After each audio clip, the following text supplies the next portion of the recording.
Hey y'all, welcome to Soulmates of Georgia. I'm Alex, and today we're talking seed starting. So we're in the middle of February right now, and for us in Georgia in Zone 7B, this is the perfect time to get your tomato plant started. A couple of weeks ago, actually a little more than 2.5 weeks ago, we started our pepper plants, and I'm doing mine at my house, Susie's doing hers at her house.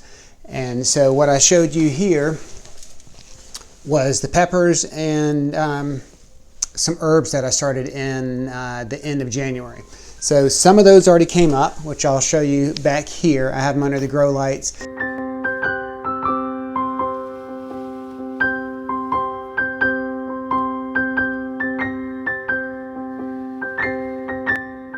And then I also have some back here that are the tomatoes that I just planted.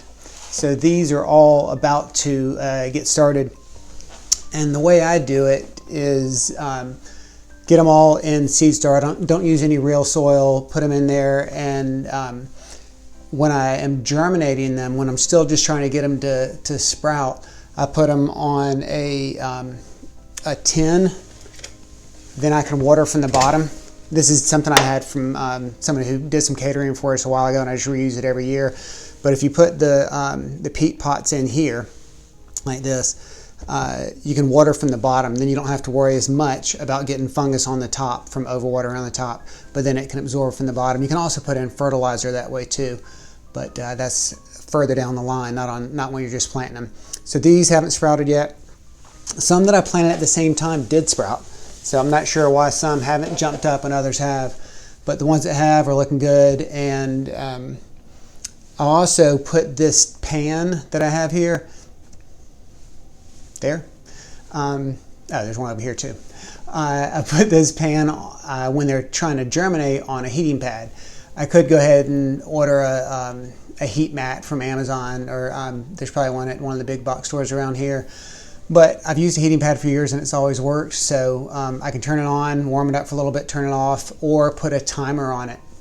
And I do put a timer on with my grow lights, so they're not on all night. I try to give them, I have to look it up. I think it's 6 or 8 hours of rest a night. I think it's 8 hours. But I want to make sure they have a good bit of light during the day. They're also by this window here, which, sorry if that's giving some bad light there. But I'll open the blinds during the afternoon, and afternoon sun comes right in here. So that's an easy way to start for me. What I did differently this year, I'm going to have to step out and show you my back porch, which is an absolute mess because I was planning to clean it out after the fall, after I put everything away, and I ended up doing other stuff and didn't do it. So it's still a mess. Kind of works that way. If you don't clean it up, it stays not clean. But before long, it'll be spring and I'll be able to move everything outside, and the mess will be out there, so it'll be okay. But I'm going to show you that anyway, and you'll see how cluttered it is. So here's what I have, and I'm going to show you outside now. Okay, so we're back out in my back porch, along with all the clutter of an old grill and some random stuff, some trash cans I just got out of the way before we had a big storm, and I just haven't moved it back outside. But in here, I'm trying something different. This is my new experiment for the winter.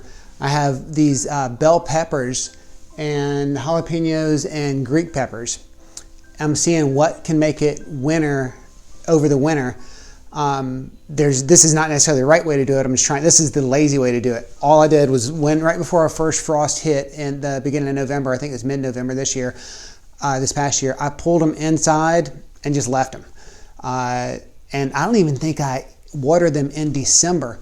But I came back starting in January. I've been pretty regular. Every couple of weeks I give them a little water. They don't need the same amount of water as if it was in the summer with all the heat. They don't drink as much and they're pretty much dormant. But I want them to have something.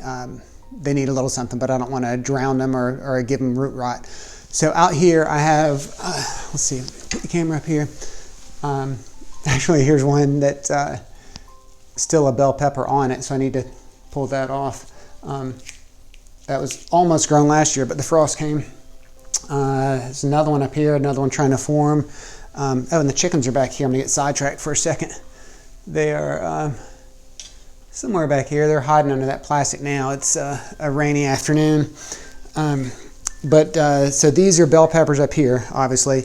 And then I think all my tags fell off. I think this is a Greek pepper.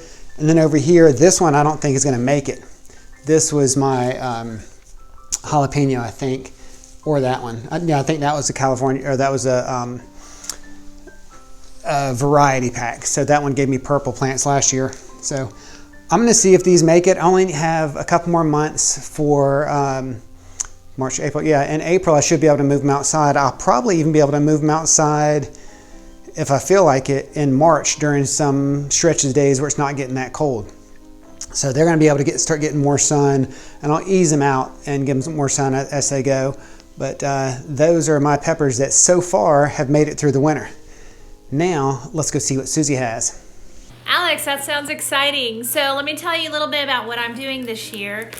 Because I do my seedlings in the kitchen and it can get very messy with the dirt and everything, I decided to use these little netted core pellets. They're coconut core fiber, and so you just put warm water and they puff up, keeps everything contained. It's been a lot neater. So I got these from Burpee. So that's my change I made this year. I also realized that most of my seeds were, sorry, someone needs attention. Very needy now that we're home more. But, okay. So, I decided, I realized that my seeds were getting kind of old because some of them weren't coming out last year. So I bought new seeds, again from Burpee. I just kept with the same company. So I planted rosemary and thyme. Those are my herbs. And then for my early seeds, I've put in one eggplant, this Midnight Moon hybrid. So I tried a bunch of different eggplants last year and they were delicious, but I'm trying to just reduce the amount of types of things that I plant and just concentrate on certain ones, having more of one item, if that makes sense. Then there's this sweet pepper. This is like, it's supposed to have a fantastic flavor and it's like a bright yellow. And then I got this red pepper from Burpee. And then, of course, I have to have something spicy to make some salsa. So I got this jalapeno. So what I did, I'm just gonna move my camera a little bit. This is my chameleon, Ruth, up here. She grew really big, so I had to move her from my bedroom. Look, you can see her, she's like right there. I had to move her from my bedroom to the kitchen. So, it's a lot of animals in the kitchen. So today I'll be planting tomatoes. I have an Atlas hybrid, a Veranda red hybrid, and then the basil and oregano will go in a week after. My newest thing this year, I thought I would try sweet corn. I love corn, I just don't like all the genetically modified things that have been done to it. So this is sweet corn. It's supposed to be good for putting in pots. Ow! What? I'm sorry. My cat just was trying to bite me because I wouldn't let her get into my seeds. Oh my goodness. The animals are losing their minds today. Anyway, so that's my plan, to try some sweet corn, and then also I have some sugar snap peas. This is the seed that I tried, and I tried planting sugar snap peas, and I think the seed was too old because I never really took. Same thing with a bunch of other stuff, so that's why I decided to get all new seeds this year. I've tried over and over to grow onions. I just don't seem to be very good at it, so I am trying the bunching onions. They're a little bit longer instead of the big bulb ones. I'll just keep buying those at the store. So that is my plan. I still have my lemon tree in the garage. It's doing great. I just picked 2 lemons yesterday. Yes, it has artificial light. It's a little bit warmer in the garage. I'm watering it. It's doing great. Strawberries are they're alive. Okay, so here are the jalapenos on this side and the eggplant over here. It's doing really, really well.